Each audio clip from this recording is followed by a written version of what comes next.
Bonjour les belles âmes en route vers la 5e dimension. Bienvenue sur la montgolfière de Jennifer. J'espère que vous allez tous bien. Aujourd'hui, je vous propose une vidéo sur le thème « Sortez de la soumission, domination pour accéder à la 5e dimension ».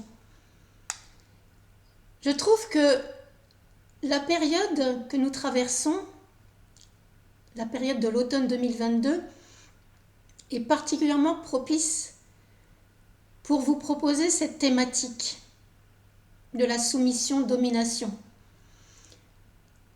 Pourquoi ? Parce que, je vous l'ai expliqué dans ma vidéo précédente, sur l'astrologie, sur le contexte astral, nous venons de traverser une période d'éclipse solaire et lunaire, et nous sommes entrés dans une période de rétrogradation de la planète Mars dans le signe du Gémeaux, et tout ça est propice à une introspection, à une conscientisation de nos ombres, à une transformation intérieure et à une purification de nos égos.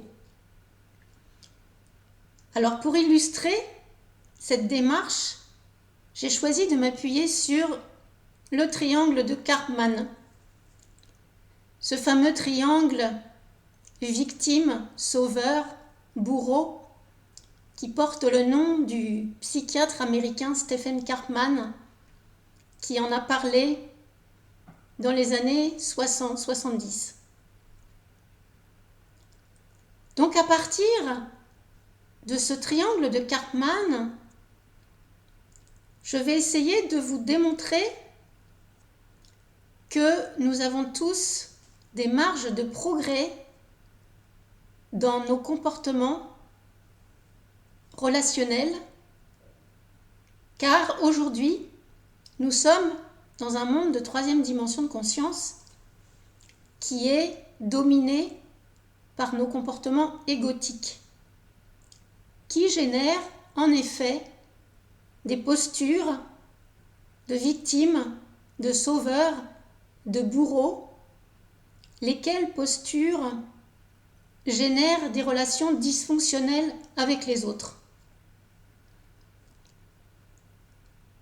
En fait, nous nous attribuons tous, alternativement, des rôles de victimes, de sauveurs ou de bourreaux.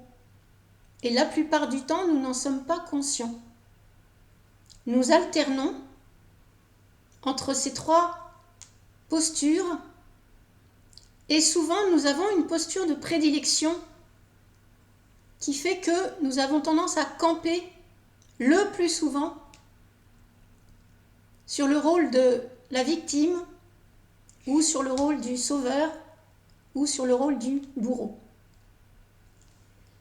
Alors, un petit dessin vaut mieux qu'un long discours. Le voici, notre triangle de Karpman. En bas, j'ai représenté donc la victime et je vous indique les caractéristiques de cette victime. C'est quelqu'un qui manque d'autorité en général. C'est quelqu'un qui manque d'estime de soi ou de confiance en soi. C'est quelqu'un qui vit un sentiment d'infériorité. C'est quelqu'un qui est dans une soumission excessive, dans un auto-sabotage ou dans une forme de masochisme. Voilà ce qui nous caractérise quand nous endossons vis-à-vis des autres le rôle de victime.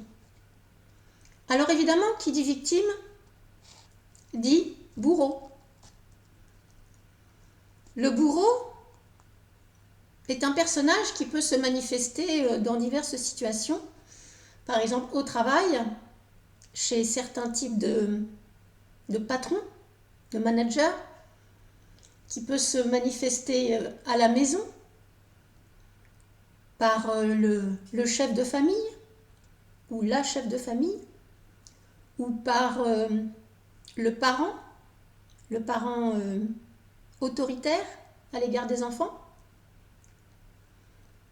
Donc c'est un personnage qui s'attribue une autorité excessive. C'est un personnage qui est dans une forme d'orgueil, dans un sentiment de supériorité à l'égard de l'autre, dans une forme de domination, dans une injustice, dans sa façon de traiter les autres, et dans une forme de sadisme, ou à tout le moins de méchanceté. Et nous avons le personnage du sauveur. J'en distingue deux. Ce que j'appelle le petit sauveur, qui est un sauveur occasionnel dans la vie de tous les jours, qui va être facilement dans l'oubli de soi, dans le sacrifice au profit de l'autre, de la victime, dans un altruisme exagéré. Et c'est quelqu'un qui pense « je sais mieux que toi, donc je vais te sauver de la panade dans laquelle tu es, je vais te montrer ce qu'il faut que tu fasses ». Ce que j'ai appelé le grand sauveur, c'est quelqu'un qui est plus un héros ou un leader. J'ai pensé par exemple au commandant d'une armée, au responsable d'une ONG, d'un parti politique, d'un syndicat. Et c'est quelqu'un qui va exercer un métier de sauveur tellement il est convaincu qu'il sait mieux que les autres, ou qu'il peut venir en aide aux autres mieux que quiconque. Ce personnage du sauveur, en fait, il est dans une dévalorisation de soi qu'il cherche à masquer en se donnant bonne conscience, en aidant les autres. Donc là, je viens de vous décrire les rôles, les 3 rôles que nous jouons alternativement dans nos relations. Et si on parle des jeux relationnels que ça donne, des comportements, eh bien la victime, elle se plaint. C'est pas de sa faute. On lui a fait du tort. Elle va blâmer. Elle va blâmer l'autre, le bourreau, le fautif, celui qui a causé son malheur. Elle va manipuler parce que inconsciemment, elle espère susciter la pitié d'un sauveur, par exemple. Le sauveur, lui, il essaye de conquérir l'estime des autres en les aidant. Parce que comme il est dans la dévalorisation de soi, il a besoin de conquérir l'estime, l'amour des autres, l'amour qu'il ne sait pas se donner à lui-même. Il se sent indispensable aux autres. Sans lui, on n'est pas capable. Il doit nous aider. C'est quelqu'un aussi qui va blâmer les bourreaux. Les bourreaux sont méchants. Donc, ils sont blâmables. Et c'est quelqu'un qui méconnaît ses propres besoins, ses propres limites. Parce que même quand il a besoin de faire une pause, de prendre du repos, eh bien, son besoin de sauver l'autre va l'amener à ne pas écouter ses besoins. Notre bourreau, lui, il a la critique facile. Il critique les autres. Il cherche à les dominer. Il libère son agressivité sur les autres. Et il nie les besoins des autres.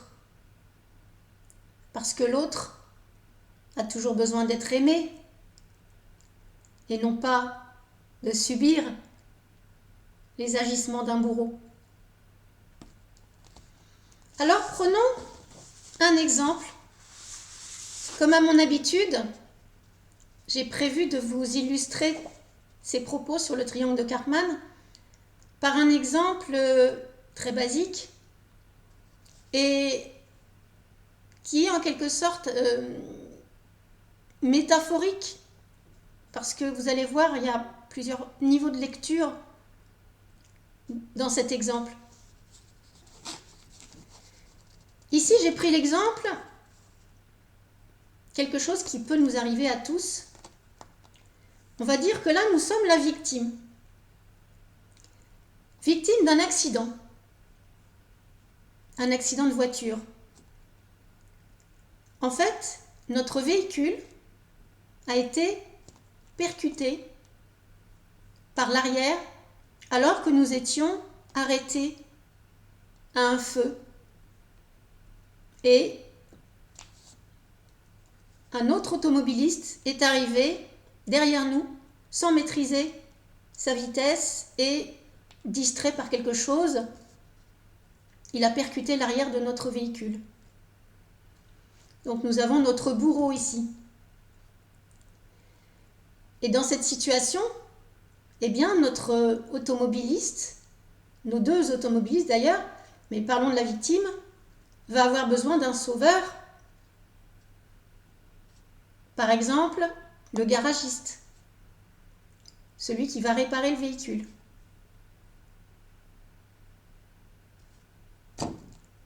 Mais qu'est-ce qu'il y a? Ça, c'est le premier niveau de lecture. Oui, dans cet exemple-là, on peut dire qu'il y a réellement une victime, celui qui était arrêté au feu rouge et qui n'a rien pu faire pour éviter l'accident. Donc notre ego nous dit là, je suis victime. Mais ce que notre ego oublie, c'est que, par exemple, 6 mois en arrière,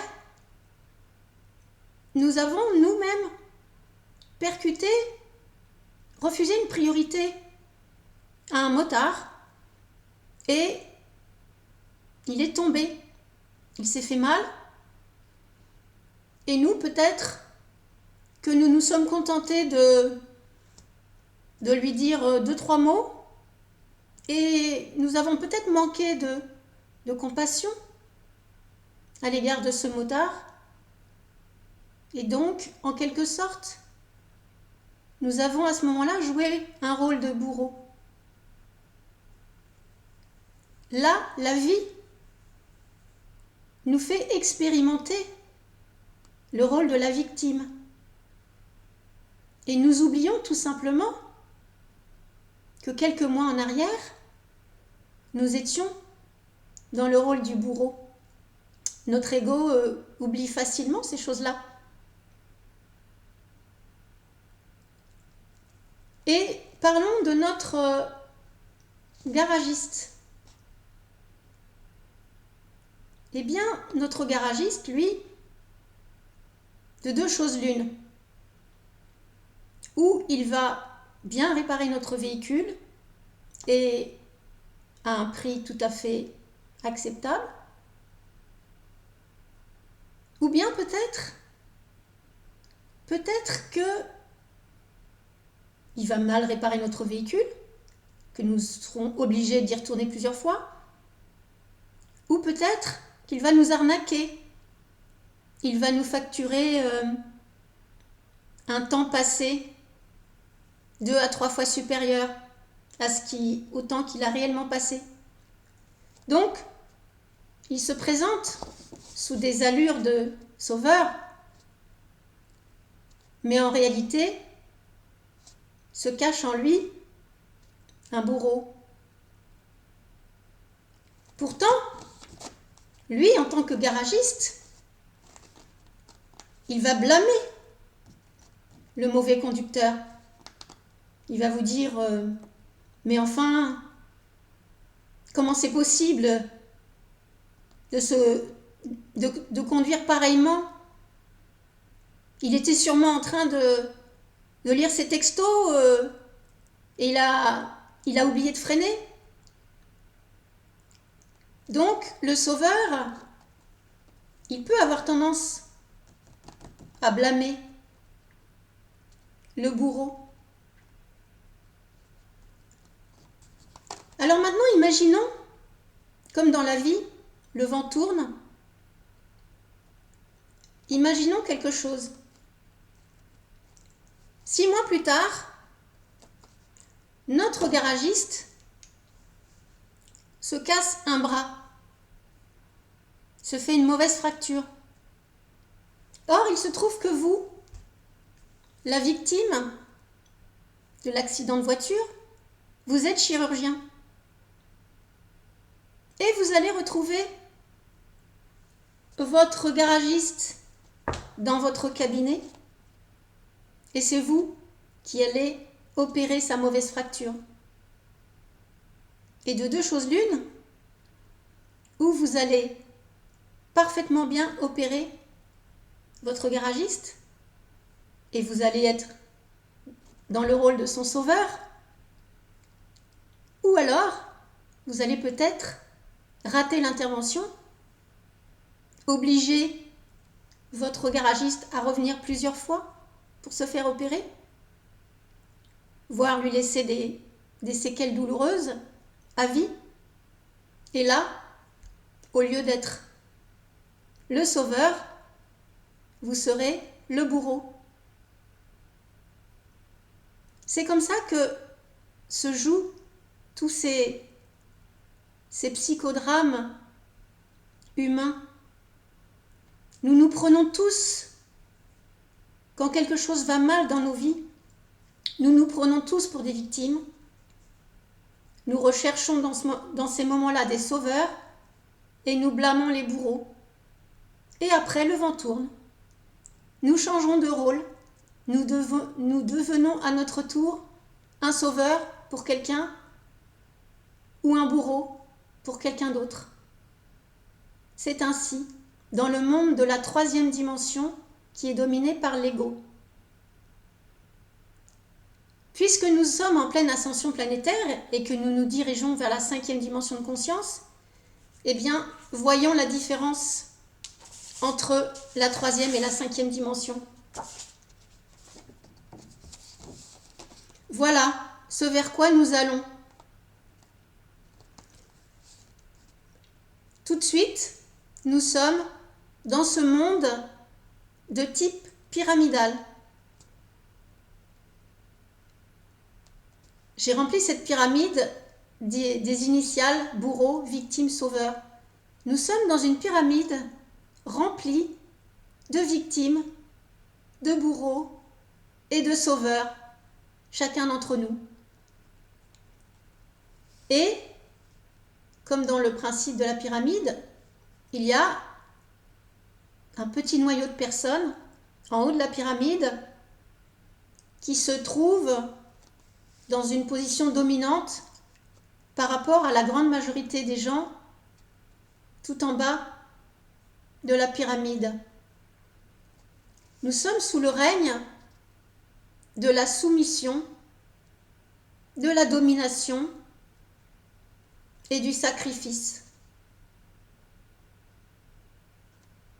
Et nous nous dirigeons, grâce à l'ascension planétaire, vers cette 5e dimension de conscience qui sera le règne de l'égalité, de la fraternité, de la souveraineté entre nous, entre les êtres, parce que nos relations seront basées non plus sur l'ego, mais sur le cœur. Et dans cette 5e dimension de conscience, nous nous considérerons tous comme égaux. Nous serons tous fraternels les uns avec les autres et nous serons tous dans notre souveraineté. Et j'insiste sur cette notion de souveraineté. Vous aurez remarqué au passage que la France prône liberté, égalité, fraternité.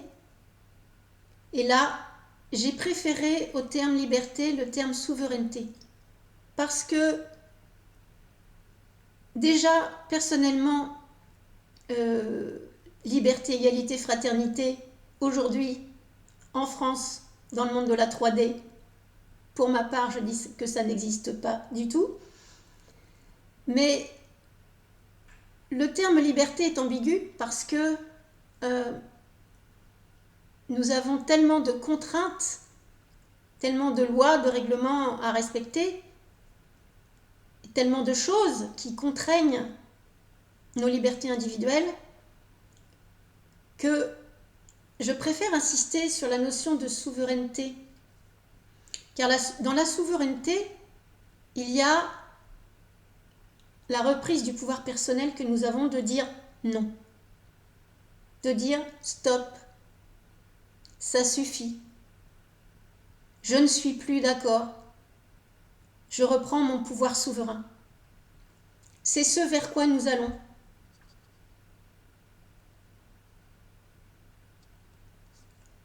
Donc vous voyez, ici, nous avons quitté la pyramide de la 3e dimension de conscience et nous sommes dans la loi du cercle.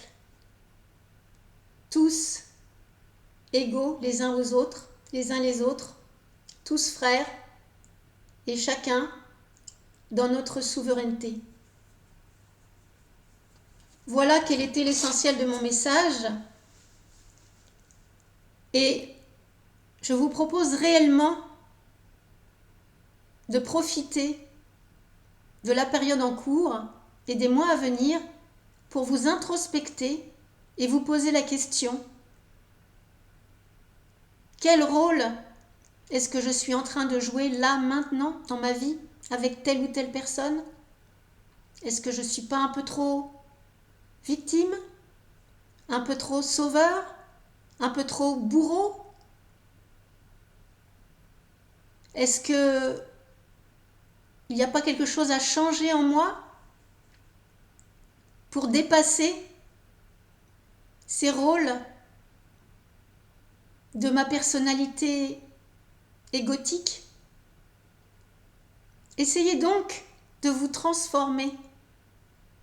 Essayez donc de purifier votre ego pour devenir une meilleure version de vous-même et renaître au printemps prochain, une fois cette période d'éclipse et de rétrogradation de Mars dépassée, pour renaître à la meilleure version de vous-même.